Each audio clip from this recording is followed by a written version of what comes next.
Vamos agora para o livro Ação-Reação, também série André Luiz. Nós temos aí o capítulo 5, Almas Enfermiças. É muito interessante esse capítulo. Eu procurei selecionar dois itens, dois assuntos, dois temas.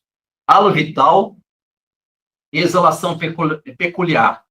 Lembrando que no livro Ação-Reação, existem dois mentores que acompanham o André Luiz, Druso e Silas. A colônia em que o nosso André Luiz está visitando é Mansão Paz. Tal colônia se encontra no umbral, a fim de que possa ajudar, auxiliar aqueles irmãos que se encontram nestes mundos sombrios. E o Silas, orientando André Luiz, resolve levar o André Luiz em um dos anexos da colônia do posto avançado, Mansão Paz, que existe alguns anexos que receberam alguns irmãos que não podem sair daquele ambiente. Por quê? Porque eles querem retornar para as suas residências. Eles desencarnaram e não sabem que eles desencarnaram. Eles imaginam que estão vivendo ainda na nossa dimensão física. E para evitar alguma situação que possa interromper, prejudicar os seus familiares que estão encarnados, existe um personagem chamado Veiga.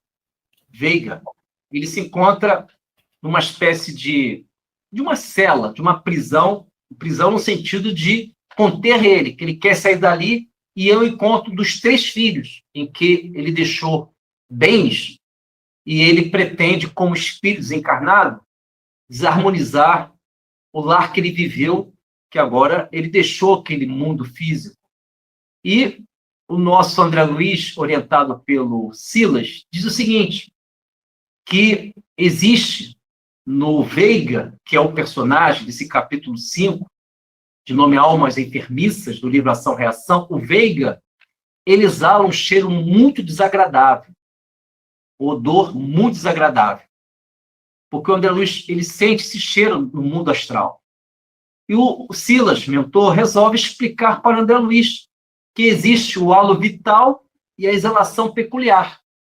O halo vital e a exalação peculiar são características que indicam, apontam os nossos avanços espirituais, quem realmente somos. E segundo o orientador Silas, o halo vital do Veiga, que é um espírito enfermo, desequilibrado, doente, ele está através do halo vital. O que seria o halo vital? Segundo Silas, são partículas de forças, o halo vital são partículas de forças que emanam do nosso perispírito. Por sua vez, o perispírito recebe o psiquismo do espírito. Então, quando o Veiga ele quer retornar para a casa dele, nas condições de enfermo que ele é, com comportamentos desequilibrados, ele está ali vibrando, ele está desprendendo do psiquismo dele, e, por sua vez, o perispírito absorve. E o perispírito do Veiga libera, através de partículas de forças, essas emanações que criam um halo vital. E nesse halo vital existe cheiro, existem imagens. Nesse halo vital são desprendidos formas, pensamentos, que o nosso orientador Silas resume tudo isso como exalação peculiar. E o nosso André observa, com os olhos espirituais, que o Veiga, naquele ambiente, ele realmente, é isso mesmo, Paulo, que deixa odores terríveis. E esse capítulo, ele ensina a respeito disso. Ele deixa muito claro, porque o Veiga, e ele, através do pensamento, aí o André Luiz centraliza o olhar espiritual dele sobre a região do cérebro, do perispírito do Veiga. E ele percebe que o Veiga, olha que interessante, ele começa a materializar alguns painéis, digamos assim, de imagens dos 3 filhos, que, segundo Veiga, esses 3 filhos prejudicaram ele. Então, o Veiga, ao pensar nos filhos, o André Luiz observa através de telas que saem do psiquismo, do perispírito do Veiga, as imagens dos filhos, que são as chamadas formas de pensamentos. E, ao mesmo tempo, o André Luiz percebe também que esse odor desagradável, ele sai desse comportamento desequilibrado do Veiga. Então, irmãos, resumindo, olha que interessante. No nosso mundo, no mundo espiritual, no mundo astral, o nosso perispírito, nosso corpo astral, nós temos características, nós temos faculdades que exalam um odor agradável ou não. Depende da nossa evolução espiritual. O que é que nós fizemos da vida?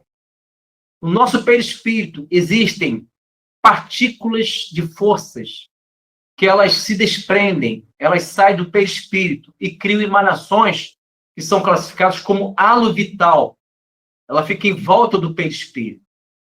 E segundo o Silas, quando o nosso odor é agradável, conforme o Paulo colocou ainda há pouco, cheiro de rosas, o nosso Chico Xavier tem a exalação peculiar de rosas agradáveis. No caso do Veiga, é o oposto. Ele tem uma exalação peculiar, desagradável, fruto de uma desarmonia mental, fruto de uma mente confusa. Por isso que a verdadeira beleza, o essencial da vida, se encontra invisível aos nossos olhos. O essencial da vida é invisível aos nossos olhos. Por isso que nós devemos viver o despertamento dos valores eternos que estão adormecidos em nós. Aliás, Jung tem um pensamento que pode nos ajudar muito a meditarmos a respeito da vida. Segundo Jung, ele diz o seguinte: quem olha para fora sonha, quem olha para dentro desperta. Parece que Hernandes levantou a mãozinha. Pode ser, Hernandes? Fica à vontade. Bom, vou continuar, caso queira participar, Hernandes. Então, dando continuidade, irmãos, vocês entenderam? Essa dinâmica do nosso corpo espiritual, nosso perispírito, ele tem características, ele tem faculdades. O halo vital, o que seria o halo vital? É a soma das partículas de forças que emanam, que saem do perispírito. O psiquismo, a nossa mente, dependendo daquilo que nós estamos vibrando, se for uma vibração superior, vai exalar um odor, um cheiro agradável, a chamada exalação peculiar. Se for o oposto, se a nossa mente vive com as imperfeições, esta exalação, este odor, será desagradável. Então, são faculdades, características do nosso perispírito.